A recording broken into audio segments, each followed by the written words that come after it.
ఇటీవల ఒక ఫ్రెండ్ కలిసారు. ఆయన ఏంటంటే ప్రస్తుతం వాళ్ళ మిసెస్ అంటే వాళ్ళ పిల్లలకి వేరే జాబ్ వచ్చిందనమాట. అందుకోసమని ఆవిడ వాళ్ళ పిల్లల దగ్గర ఉంటున్నారు.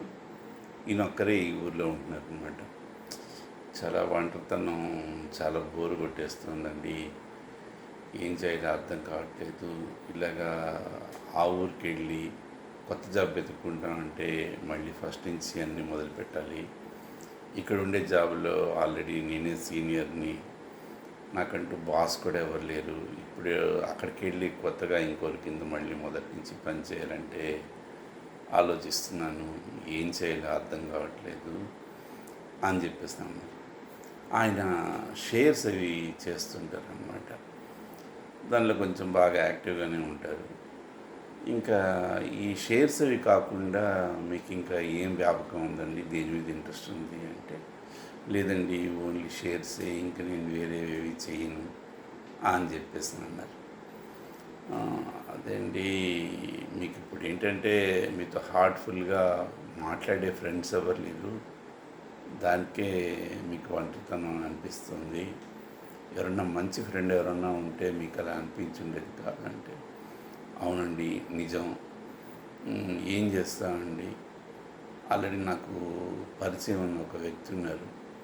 ఆయనతో ఇటీవల సెకండ్ హ్యాండ్ కార్లు ఏమన్నా ఉన్నాయా అని అడిగాను. అంటే ఆల్రెడీ అంతకుముందు ఆయన రియల్ ఎస్టేట్ బిజినెస్ చేస్తుంటారంట. ప్రస్తుతం కార్స్ ఏమన్నా ఉంటే అవి కూడా సేల్‌కి అవి చూస్తున్నారనమాట. ఆయనతో ఏదో మాట వరుసకు అన్నాను కలిసినప్పుడు, సెకండ్ హ్యాండ్ కార్లు ఏమన్నా ఉన్నాయని. మామూలుగా అయితే క్లోజ్ ఫ్రెండ్స్‌కి ఎవరైనా ఏమంటారంటే, ఏదైనా మంచి వచ్చినప్పుడు నీకు చెప్తానులే అంటారు.